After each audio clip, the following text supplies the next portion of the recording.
Hey, welcome to another episode of hashtag VAIT Squad. Now, if you do not know what that is, VAIT stands for Virtual Assistants in Training. My name is NaTasha Rechell, and I am the host of the podcast.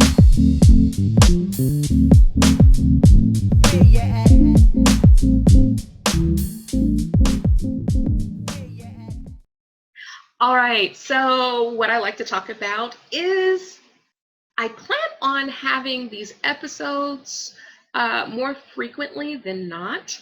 I want to say I will do these weekly, but I can't make any promises. I'm always so busy. But what I will promise is that each time that you hear a new episode, you're going to receive substance. You're going to receive something of value. Hopefully it'll give you something to chew on. It gives you something to think about, to where maybe it's a new idea, something that you can internalize and later see that come into fruition. But I want to talk about the latest blog on NatashaRechell.com. If you have not gone over there yet, go ahead, go to NatashaRechell.com, and there you'll be able to see blog posts. You'll be able to see some of the current virtual assistant projects that we have available for some of our VAIT.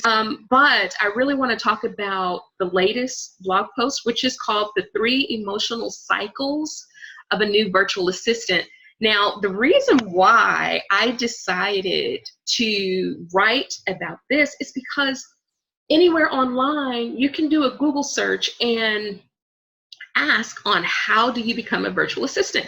You can literally find out how to become a virtual assistant with hundreds of different web pages, right?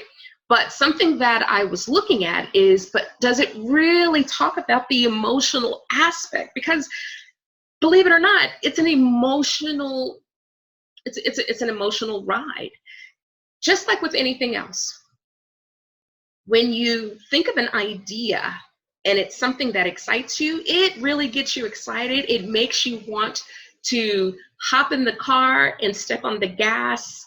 Never mind that seatbelt. We'll put the seatbelt on once we get to a comfortable speed. You know what I mean? And so just like jumping in that car, a lot of times I found with students is that they prematurely announce that they are in business for themselves. They're just excited. They see the big picture.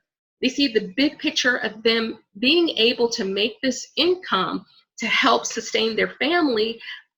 But before putting on that seatbelt, they're already taking in client requests and doing work when they have not decided on the actual types of services that they're going to offer. They hadn't had a chance to decide if they're going to be a general VA or if they're going to be, or if they're going to have niches, or, you know, how are their processes going to go? Are they going to get paid hourly? Are they going to get paid per project? Are they going to charge per retainer? Are they going to get prepaid? Are they going to get paid once they're done with the task and send in an invoice?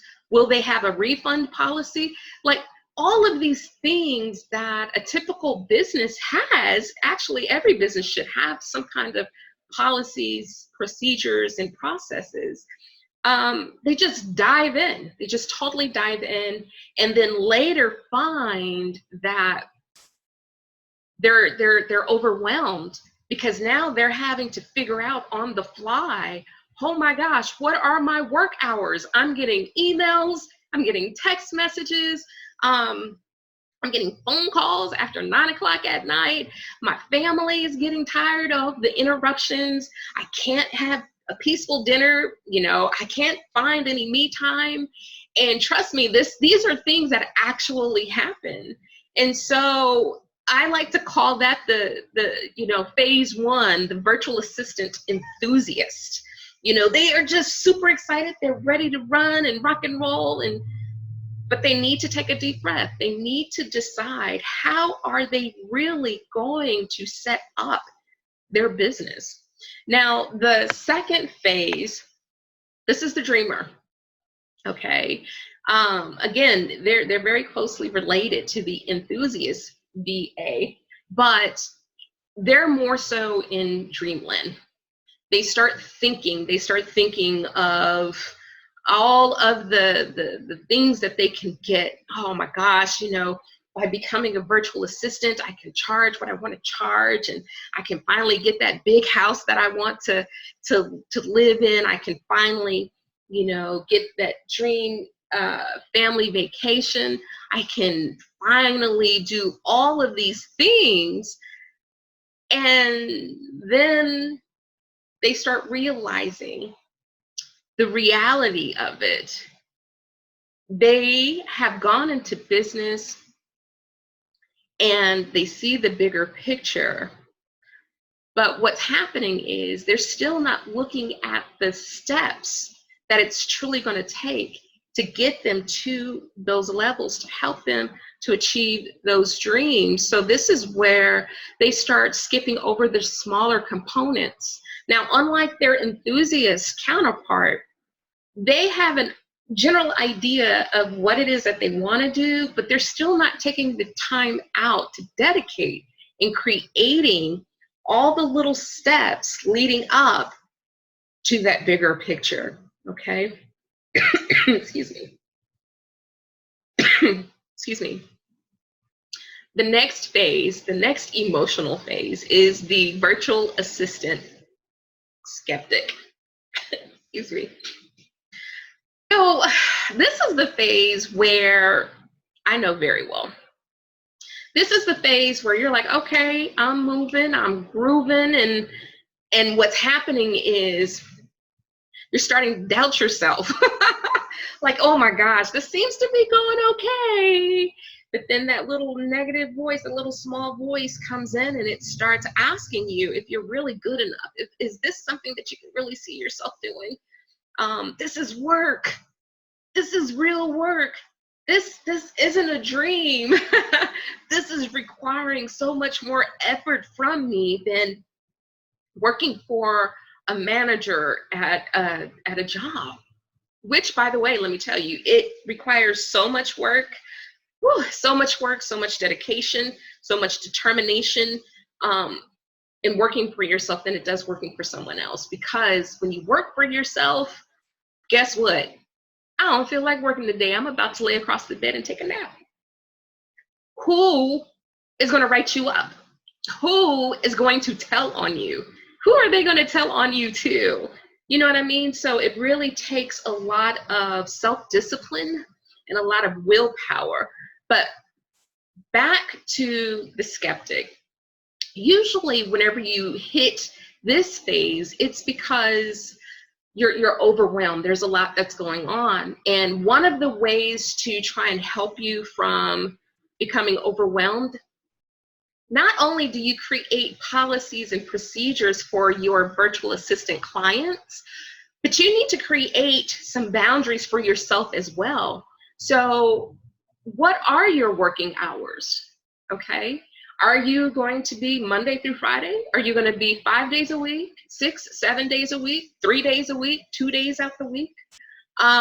While you're creating your schedule of operating hours, you need to include in that some days to where, or some hours, blocks of time to where you can focus on you as the individual, the person, the human. You also need to make sure that you have time out to look at not necessarily the operational part of it, but you still have to market. You still have to get out there and network, unless you have an assistant yourself, which I highly suggest that every virtual assistant, you will come to a point where you're going to need an assistant. If you're able to have an assistant in real life, that's fantastic. But to have a virtual assistant for a virtual assistant, there's nothing crazy about that. That's something that I highly, highly suggest you start looking at. But you're going to need to have CEO days to where, and shout out to my mentor for telling me about that, because I did not know. You need to have specific times or days or hours dedicated to just you. What is it that you're going to do to make sure that you can have the type of lifestyle that you want? Does that mean that you may have to shorten your business hours so that you can have more time to reflect on you, or you need to have time to reflect and spend with your family? What is it going to take to ensure that you don't fall into that valley of becoming a skeptic and deciding that this is not for you? Okay. Now, there may be times where you are seriously thinking about throwing in the towel and going back into the workforce. And I want you to know, do not let anyone make you feel guilty of that decision. It is your decision solely. It takes a lot of work. It takes a lot of hours. It takes a lot of dedication. It takes a lot of mental power. And if you feel that this is not for you, then do what you have to do. I would suggest, to help you from feeling bad because you started on a goal and you didn't complete it, if you're working, if you're working a full-time job, perfect, then you can work on your virtual assistant business when you get home in the evening. Maybe you can do it a couple of days out the week, just so you can make sure you're still taking time out for yourself as well as your loved ones. Or maybe you're able to work a part-time job as you're working on your business. It's fine. For me, I'll tell you what I've done. I've actually been a rideshare driver. I've worked with Lyft. I've delivered food. I've I've delivered groceries, all from these different entities. Like I said, Lyft. I've worked with Uber Eats, as well as Favorite Delivery, as well as Instacart, as well as DoorDash. There's no shame in making sure that you do not get overwhelmed, because you still got to find a way to make income while you're learning how to bring in income. And so that was one of the ways to help me to keep the fire lit underneath myself, because I knew that I still had to feed my family. So I don't want you to fall into that trap of thinking that you're not good enough because you're not making the money that you want to make with your business. There's still other ways that you can still dedicate your time to building your business while you're making money on the other end, okay? So if you would like to read more about the 3 cycles, or the 3 emotional cycles of a new virtual assistant, head over to NaTashaRechell.com and you can click on blog, okay? Now, I would love to hear what your thoughts and your comments, your ideas are. What I would like to do in the near future is play some of the messages that you leave for me. You're able to go onto anchor.fm, listen to my podcast, and leave me a voice message. Tell me how much you love this. Or if you have a suggestion of a different type of topic, let me know. You never know. The next episode, I may highlight you. And if you feel up to it, if you would love to donate and become a sponsor, I would love you for it. Or if not, it's fine. I still love you for it, because you're still listening. You're still here. And I appreciate you. Thank you. You can also watch this podcast on YouTube. All you have to do is go and search for NaTasha Rechell. All right, guys, that is it. Thanks again, and I will see you next time. Bye. Where you at?